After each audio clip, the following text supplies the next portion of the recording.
Say their names. George Floyd, Breonna Taylor, Ahmaud Arbery, Sean Reed, Tony McDade, Alton Sterling. Say their names. Somebody please say their name. Philando Castile, Brent Thomas, Lauren Ahern, Michael Smith. Say their name. Please. Trayvon Martin, Eric Gardner, Terrence Crutchard, Tamir Rice, Mike Brown. Say their name. Freddie Gray, Antonio Martin, Walter Scott, Jamar Clark, and Sandra Bland. Please say their name. These are just a few that have lost their lives. Say their name. Somebody please say their name. A person cannot be religious and indifferent to other human beings' plight and suffering. Say their names. Please say their names and don't forget.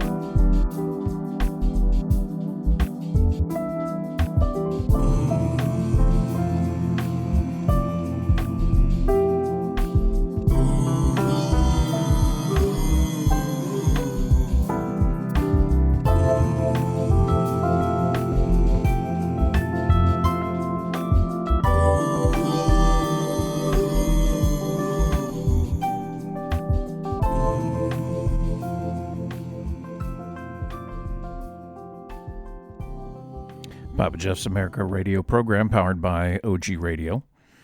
The G-Man here with you, PG the OG, Papa Jeff. OG Radio is on the air. We're the internet podcast that talks about the things that America, that you want to talk about. Call or text us with your thoughts and comments at 281-940-6980. 281-940-6980. Message and data rates may apply. Or you can also drop us an email at papajeffusa.com. OG Radio Houston weather. National Weather Service says high today of 91, overnight low of 68 currently. Houston Hobby Airport 91, Houston Bush Intercontinental Big Airport 89. And at the OG Radio Studios in Houston, Texas, did I say it right? Under partly cloudy skies, it's 90 degrees. Our guest this week is Matt Parker from Reno, Nevada. We sat down virtually with Matt on Wednesday, September the 16th of 2020, and it was a great interview. Matt has a really interesting professional as well as political background, and you'll learn more about Matt when we come right back. Stay right there. Nobody likes me. It can only be my personality, that's all. We warned you, Donald. But you didn't listen. Now you're losing. Not just the election, you're losing everything. Kaylee and Meadows know you can't handle real interviews, and they laugh that you don't get it. So it's person, woman, man, camera, TV. They know it's over. Everyone does. Smaller crowds, lower polls, embarrassing ratings. Mitch McConnell already told his senators it's time to dump you. You think these people care about what happens to you? You think the leaks are over? Everything you've screwed up is going to come out. Every secret is going to be told. Change of story is a lack of preparation, the lying, the holy. They've got a party to salvage and careers to rescue. We told you they were whispering about you. Well, they don't have to whisper anymore, because everyone knows. Everyone, except you. The Lincoln Project is responsible for the content of this advertising.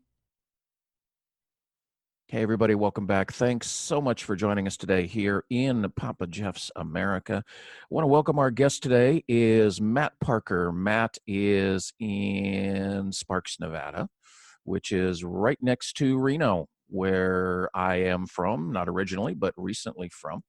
And I've known Matt for a number of years. He is a locomotive engineer and also very active in the Nevada State Legislature as it has to do with particularly as I can recall, railroad safety. And if you know anything about the railroad other than, oh, it gets in my way and it keeps me from getting to where I need to be, come on, get over it. So much stuff moves by train that you don't even know. and I definitely respect him for what he does, and especially for his political work as well. But one of the things I wanted to start with, Matt, is first of all, thanks for joining us. Appreciate you taking the time. I know you got to go to work this afternoon, and you're taking an awful chance being on here, because I've developed quite an audience here, and I'm upsetting a few as well. But that's kind of how the biz was. And as I put in a social media post the other night, now I know how Howard Stern and Don Imus felt. But welcome, and thanks for joining us. Thanks for having me. You have a thing that you do, because you're gone a lot, and you spend a lot of your time in a locomotive engine, and you're up front and watching things going on, and you have a social media following for what you call conversations from the cab. And I like that. I think it's awesome. I've been a rail fan since little itty bitty. They tell me that my grandfather worked on the railroad. I don't know exactly what he did, but they told me that he worked for a number of years with the Santa Fe Railroad. And so that tells you how long ago that was, because it's been Burlington Northern and Santa Fe for a number of years. But I guess I come from some railroad heritage, and although most of my stuff has been watching with passenger trains and things, I love the trains, and they're a valuable part of this economy. They're necessary. It's also necessary that you're safe, so that you're safe, the crew is safe. And so I know you want to talk about that a little bit, but tell us a little bit, Matt. Tell us more about Conversations from the Cab. Conversations from the Cab started with me sharing some things on social media about things that get said. They say that sarcasm is the body's natural defense to stress sometimes, and this job guilty, because it's such an unusual job. So many cases we don't have a work schedule per se.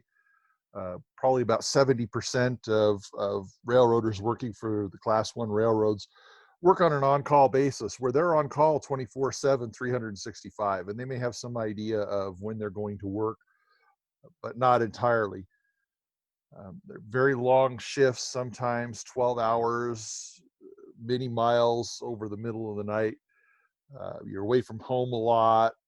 You have odd eating schedules and everything. So it's a lifestyle, and a very unusual one. And dealing with what we have to deal with out there on the road sometimes can be stressful. And the way that a lot of us deal with it, of course, is through sarcasm and humor. There's no shortage of smart alecks on the railroad, certainly, and I'm one of them. So sometimes in the process of conversation that comes out, and some funny things get said. One of the ones that I remember is working on a job where the crew consisted of an engineer, a conductor, and a brakeman. I was the brakeman, and the conductor was a younger gentleman. He was kind of talking about being out in bars and meeting women and such, and some comment that he made, and the engineer responded to that by saying, well, you're getting old when your best pickup line is, hey, I got benefits. And I promptly jumped into that and added, well, you're getting really old when you can't remember why you wanted to impress them in the first place. Conversations from the Cab from a veteran railroader, right? That's correct. I like it. What are some other examples? Well, just recently, probably about a week and a half ago, I had another conductor who younger, both in age and seniority. He's been furloughed a couple times, had to chase his seniority around when he didn't have the seniority to hold a job here, go to other areas to work. And he was talking about that. And there was a point in time in the past where the railroads used to do something, because our lodging, when we go away from home, is provided by the company. And they used to do what was called reverse lodging, where say, I'm working from another terminal into the terminal where I actually live, because I don't have the seniority to hold a job at my present home location. Normally, they would provide lodging for me here, but in this case, I'm working to where my home is. So what they would do instead is they would provide me lodging out of my origin point. And with the exception of some cases, they generally don't do that anymore. And this gentleman was asking, why they don't do that when that went away. I had commented to him that it's, as far as I know, it's been gone since the time that I started in the industry. But he made the comment that when we're chasing our seniority, the company should give us something. And I looked across the cab at him and I said, "You want this company to give you something?" And he said, "Yeah." And I said, "High blood pressure, alcoholism, or divorce, which would you like?" Eligible for all three, I guess, not necessarily seniority Well, rated. that's what the brakeman that was working with us said. How about all three?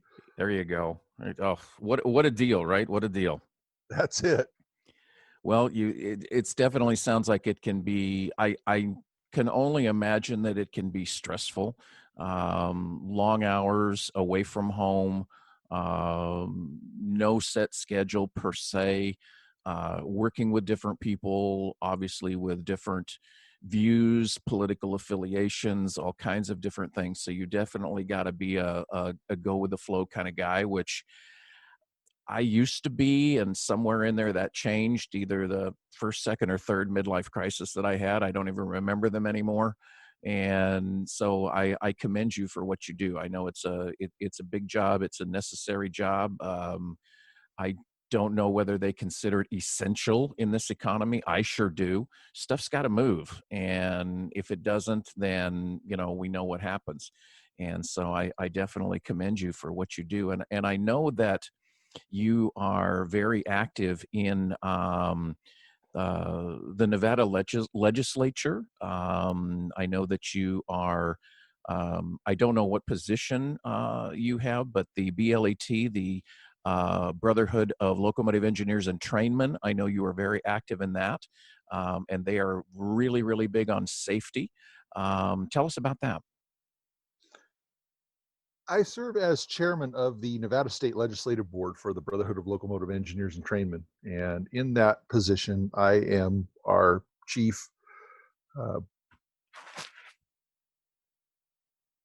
political representative before the Nevada legislature. When we have any concerns regarding laws that are passed, when we're looking to pass safety laws and such, that's what I do with the legislature. And it's very interesting work. It gives me the opportunity to go in there and work with those 63 legislators that we have, to get to know them, to talk to them, have conversations, educate them as to what our issues are and why. One of my roles here is in this position is political education, and that includes not just the political education of our membership with regard to who supports our issues and who doesn't, but that also involves educating those people, because so many people look and they see the trains going by, they have their views, just like you said. Sometimes it's, that thing's just in my way or whatever. But in terms of what really goes on out there and how we do our jobs, people really don't understand a lot of that. And it's important for these legislators, the ones I deal with at the state level, the ones our people at the national level deal with on the national level, to understand these things so they can make good policy. And so that's what I do. And like I said, it's very interesting work getting to know these people and such. I've said this before, and I've had people argue with me, but it's true. The process of government takes on an entirely different look from inside that building than it does from out. I completely believe that. I have aspirations, perhaps down the road of holding some kind of office. I don't know. It may go nowhere, and it may go only to on the board of the homeowners association. I don't know. What was the meme I saw the other night? My son is actually trolling me on Facebook saying that I shouldn't put memes up. I should put up facts. But what do you call a whole bunch of Karens or something like that? You call it an HOA. But so who knows? But I think that is important. And I remember one of the issues that, and I believe it was several years ago, I know you were talking about it, that the railroad and I should probably say railroads in general, were talking about or pushing the issue that they wanted to reduce train crew member numbers. And now I go as far back as, when cabooses were on the ends of trains, and there was a crew member or crew members that were on the tail end of the train. And nowadays there's Fred is back there, right? Flashing rear end device. And it's a telemetry unit from what I understand. And it communicates with you guys up in the cab and tells you what's going on and monitors varying things. But the railroad has wanted to reduce the crew member to you, the locomotive engineer. And I can't see that. I mean, trains are miles long, right? What's been happening on there, and what's the current thought process there? Well, this gets into a really long discussion, Jeff, and I'm glad you brought that up. Yes, the railroads have been pushing for a number of years now to reduce crew size on trains. And with the mandate to implement positive train control in effect now as a result of the Rail Safety Improvement Act of 2008, and us approaching the implementation deadline and 100% implementation on lines now, the railroad's belief is that with this system on board now to provide some oversight of the train operation, they no longer need a conductor on all freight trains, that they can go engineer only. There's a lot of problems with that. Number one is when you have a breakdown of some sort out on the road and the train comes to a stop, when you have a conductor on board there, you have an employee who can immediately go back and investigate that, find out what the problem is, and in many instances fix the problem and get the train moving again. We also handle a lot of very hazardous materials, in some case cargo that's not allowed to be transported on the highways because of the level of danger involved. So in an incident where something happens with the train and we don't know what's going on, and there's potentially maybe a release of that hazardous materials involved with having a conductor on the train, you have an employee that's available to immediately go back there and investigate that. And if there is a problem, to make emergency notification, to start the emergency response now. As you may be aware, Jeff, in this last legislative session, 2019, we passed a law in Nevada that requires a minimum crew of 2 persons on freight trains. And this was one of the key arguments that I made in pushing for that law, is that in that instance that I just described with the hazardous material, if you have a release of hazardous material going on, the emergency response needs to start right now. And in preparing my arguments for this, I went and talked with now retired former city fire chief about this very issue and laid it out for him. And I said, now, I want to know, am I thinking the right way here? Is this correct? And he said, absolutely. When you're dealing with hazardous materials, we can't have delays. The response needs to be immediate. And if you take that employee off the train and replace them with a roving employee, which is what, as we understand it, what the concept is now, again, instead of having an immediate identification of the problem and a response, you're talking about now possibly sitting there and waiting for some period of time until that employee can show up and say, yeah, we've got a problem here. And that puts the public in danger. That's a very important thing that I'd like everybody who's listening to this to understand. The importance of this is that the public bears a risk as the result of the transportation of freight by rail. And this whole issue of talking about eliminating crew members is all about cost. It's about nothing else. The railroads have never argued that it will make the railroad more efficient. The railroads have never argued directly that it will make the railroad safer. Indirectly, they've tried to make that argument. But those two things they haven't argued because you can't. You simply can't. And again, one of the things that I said repeatedly as we lobbied for this bill, as we testified on it and such, is that the difference here is between whether our railroad operations are safe enough or whether they are as safe as possible. And safe as possible means both implementing new safety technology and assuring that freight trains continue to be operated by a team of at least 2 professionals. Well, I'm glad you were able to facilitate that in Nevada for sure. I lived in Nevada for 15 years, and it's still a great state. And didn't leave Nevada and go to Texas because of Nevada. Well, maybe a little bit of the snow, but the it has to be that way. And I think that's great that Nevada has passed that law, and that you were, I'll call that Matt's law. I think that's great.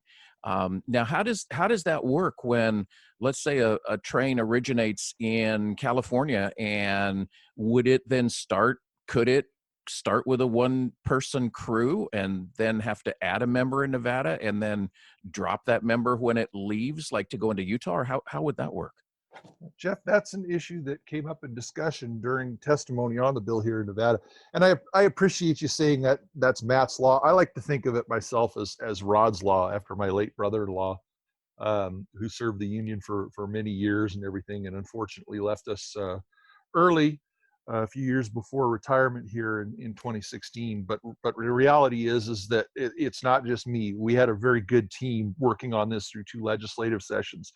That included my counterpart in the other transportation union, Smart Transportation Division, and a number of others from the Labor Lobbying Coalition here in Nevada, who were very instrumental in getting this done. Need to recognize all those, but to answer your question on that, first off, California passed this law in 2015, so it's already in existence there. Arizona has had a law regarding crew size for a number of years. So there are other states around us that have passed this law, and you're not necessarily going to have a situation to where, as the railroads tried to put it, that it would require them to come up to the border and make a stop to either add or remove a train crew. I don't believe that's true, because in a lot of cases, crew change points are right across the border. If it came down to that, I think the crew of 2 persons would run through to the next crew change point, and you might have a 1-person crew beyond that point, if it came down to that. But again, what we're doing is that we've been fighting for this at the national level. We've been trying to get something done at the national level for many years, and things move slowly, if at all, in DC, as I'm sure you and many others well know. So what we've done with this is we're taking it to the state level now, and we're looking to try to pass it in enough states to where it kind of forces the government's arm in DC to where they have to do something about this, and they enact something nationally. The INVEST Act that's been proposed in the U.S. House regarding surface transportation authorizations contains a provision that would require, with some exceptions, a 2-person crew on freight trains.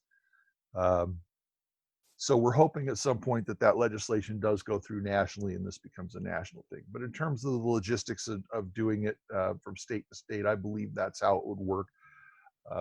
Now the problem is to go back and take a look at this again. We passed the law in Nevada. California's passed it. Other states have passed it. It's being looked at in a number of states. But unfortunately, we have in Washington, D.C., Mr. Trump's appointee to head the Federal Railroad Administration, working to try to block us from enforcing that law. Oh, He's there's a a former shocker. chief operating officer of Conrail, and under his watch, the concern seems to be more about protecting the corporations than providing safety oversight for the benefit of the public of railroad operations.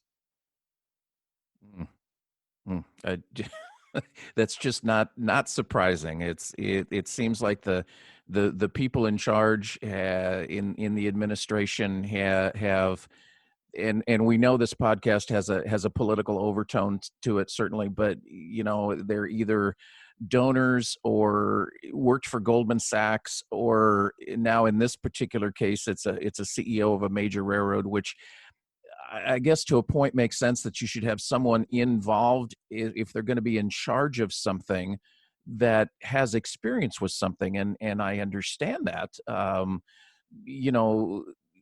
The Postmaster General, Louis DeJoy, a contributor and ran a trucking company, a logistics company that moved the mail. Does that really give you experience? We had Dr. Ben Carson, a neurosurgeon who Trump put in charge of housing and urban development. Okay, that doesn't make sense. I was thinking, something having to do with HHS or something like that. But again, I digress. I just think that that railroad safety, I think it's of absolute importance, and I think it gets played down so much because there's other things that everybody thinks is more important, and I think it's important as well because there's just so much that can go wrong. These are human lives that are around the railroad. These are human lives that are on the railroad, and the railroad is absolutely essential. That's Reno wouldn't be Reno if not for the railroad, and neither would a lot of other places. I seem to remember, and I don't think it's trivia, but I seem to remember when I first got to Reno, I was told that Reno was originally called Lakes Crossing because of Mr. Lake, who owned the bridge that the cattle had to cross in order to get to the railroad, and they had to pay him, of course. And that when the telegraph came into play, that Lakes Crossing was what we would call today too many characters for the telegraph. So they did whatever they did and came up with Civil War General Jesse Reno, and Reno became the name that was then used. So it is important, and I'm so happy that again that Rod's Law was implemented and that it's being looked at nationwide, and it needs to be. And because we do have a listener base that's nationwide, and I even have some folks that are we have a worldwide audience, I'd like to say, because I have friends that live in Italy, I have friends that live in France, and I have friends that live in Australia that listen. And who can they contact? Who can they, to share their concerns about railroad safety? What do they do? I would recommend that they engage with their elected officials, their congresspeople and their senators.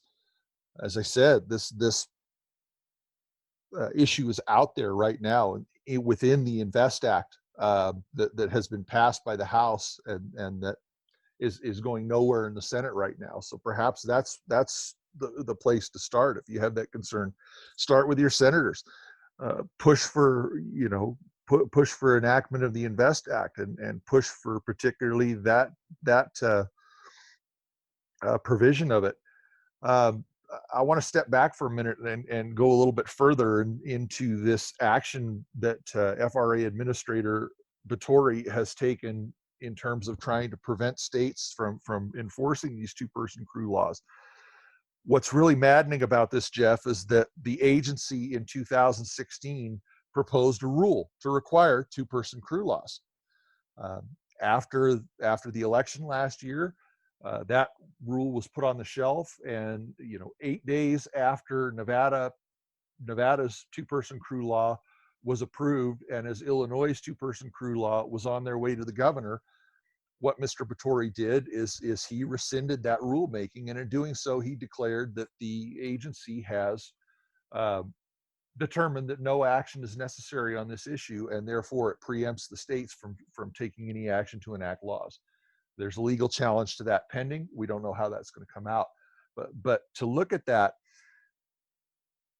rulemaking, there was something very important that I saw in that rulemaking, and that is, how do you put a value on human life?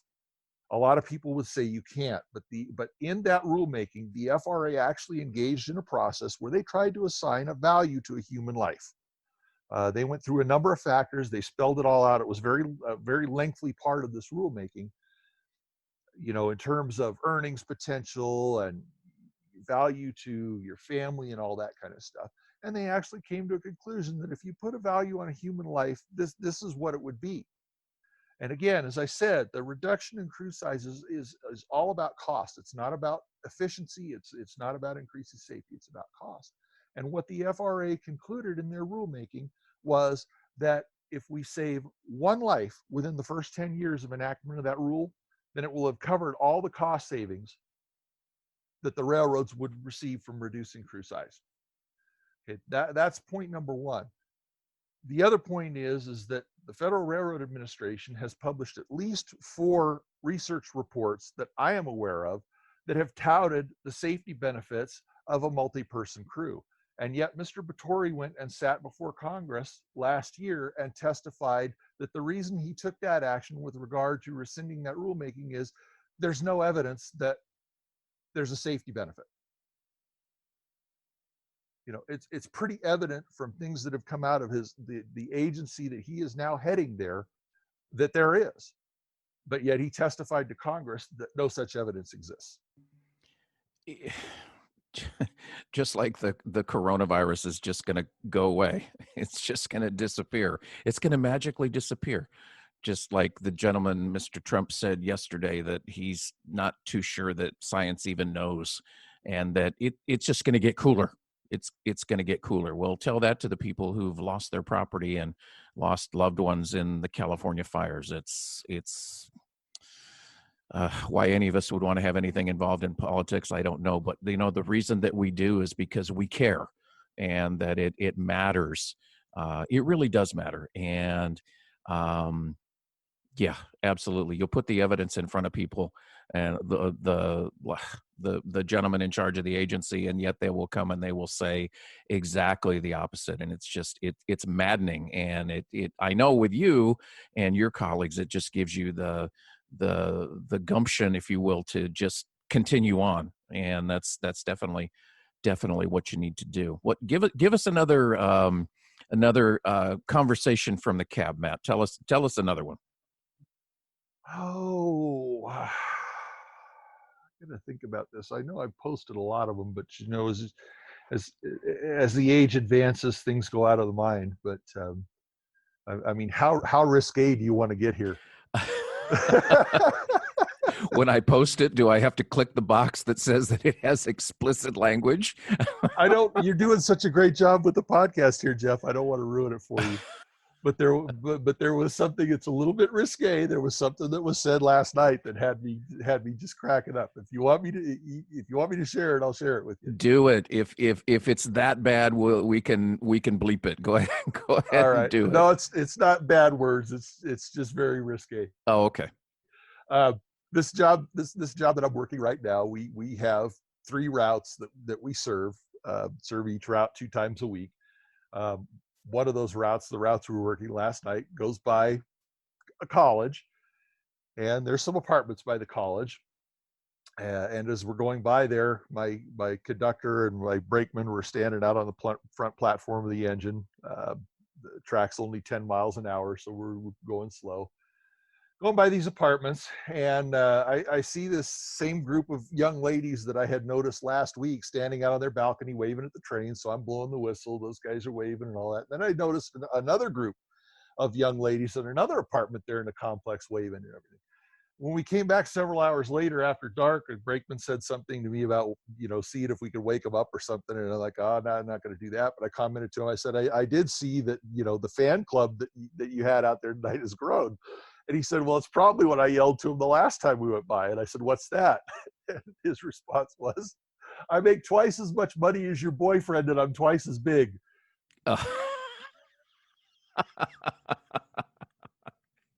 I love it. And I think our audience is going to love it too.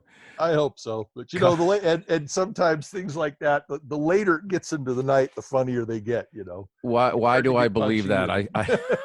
I spent a few years on a overnight ambulance bid, and I know the humor, and not everybody would definitely understand it, but I so I've got a story. If you have a minute, take absolutely go for it. This is a funny story.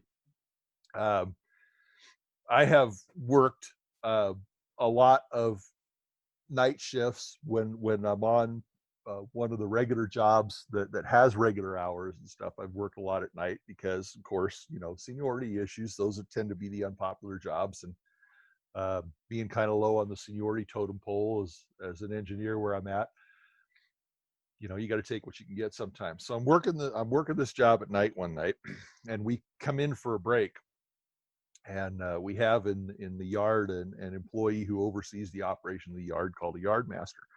And at this work location, they have cameras around the yard where they can see what's going on.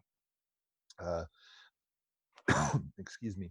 There was a locomotive that was parked up near the west end of this track, kind of sitting out there by itself. It was shut down, the engine shut down on it and everything. It's all dark and such. Been up there. And so we come in from the break, and the yard master yells to us, "Hey, guys, come in here and look at this." We go in his office and we're looking, and he had been using one of the cameras to try to verify the number on this locomotive. And when he pulled the camera back, he saw taillights driving at a high rate of speed towards the west end of the yard, and thought, "What's this?" This vehicle goes up to a point and makes a turn and drives right up on top of a switch between two tracks, where one track splits into two. High centers on this switch in the yard. So he's looking at this. Now, he's already called the local police department about this and asked them to respond, because it's, somebody who doesn't belong out there in the yard, a trespasser. Mm-hmm. But as we're watching, this person had been out of the vehicle, gotten back in the vehicle, gets out of the vehicle, promptly takes a header in the mud there, gets up, and we realize that this is a woman. And so she kind of walks around the car, looks at it, leans back in, turns the emergency flashers on, and walks away. And the yard master says with a tone of disgust in his voice, "Well, at least she thought to turn the flashers on." So he gets back on the phone while we're there with the local police dispatcher to ask, when the police are going to be there. And we can't hear what the dispatcher's saying. The dispatcher, I guess, asks him, "Well, is this person still there?" "Yeah, still here." What's he doing? Well, at this point now, this woman has wandered over, and this is like 1 or 2 o'clock in the morning, by the way. This woman has wandered over now and is carrying on a conversation with this unoccupied locomotive that's sitting there shut down. Oh boy. And the yard master says, "Well, right now she's having a conversation with one of our locomotives." And I can hear the police dispatcher laughing on the other end of the phone.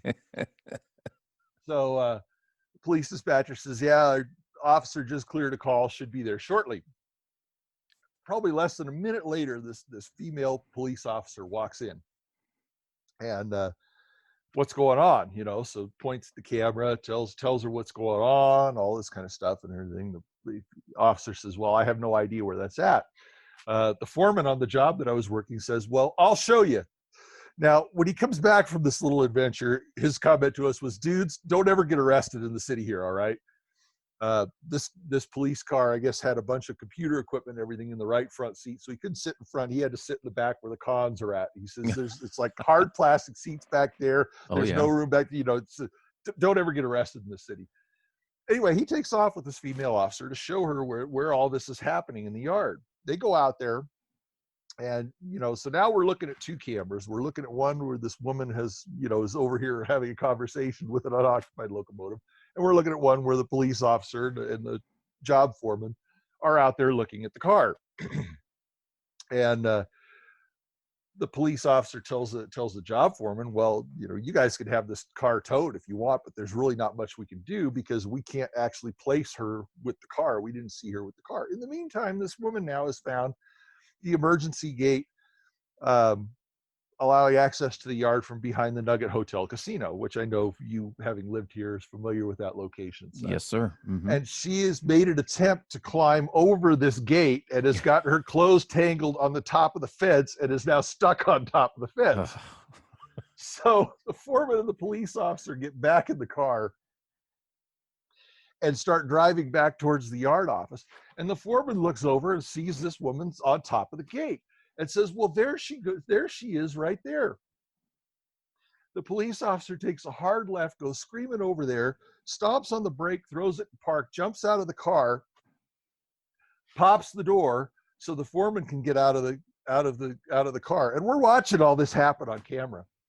Police officer starts walking towards the fence that this woman's stuck on top of with her hand on her hip, going, "Get off the fence or I'm going to tase you."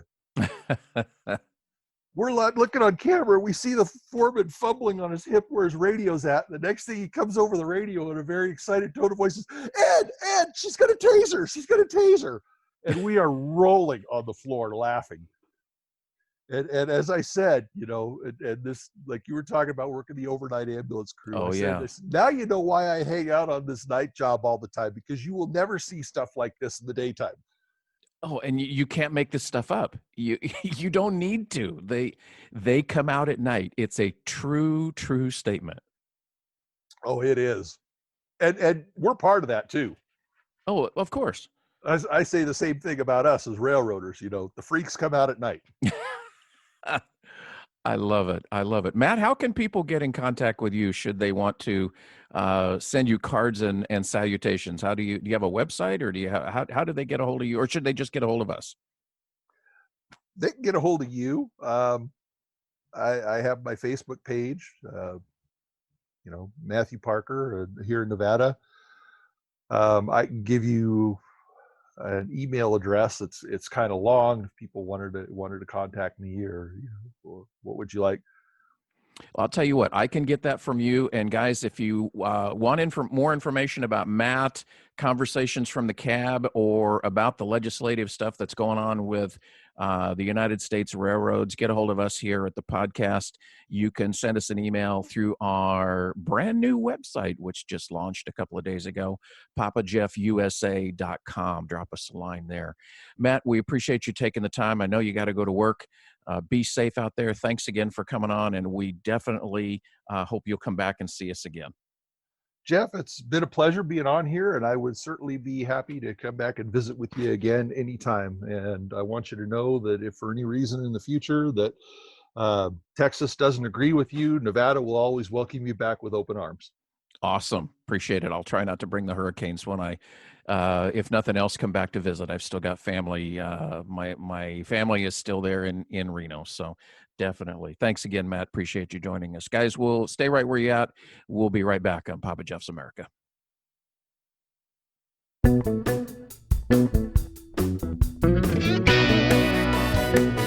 Thanks for joining us in Papa Jeff's America. Papa Jeff's America is recorded live at OG Studios in Houston, Texas, and is a production of Cameron Communications. Special thanks and musical credit to Texas Radio Fish, Galveston County, Texas, online at ccmixter.org. Please subscribe to our podcast at papajeffusa.com or wherever you get your podcasts. Check out our website at papajeffusa.com, where you can drop us an email, check out other episodes of our podcast, or you can link to all of our social media, Facebook, Twitter, Instagram, and soon, our new YouTube channel. And you can also call or text us at 281-940-6980. Thanks again for joining us. We're looking forward to seeing you next time when we continue the conversation, one podcast at a time.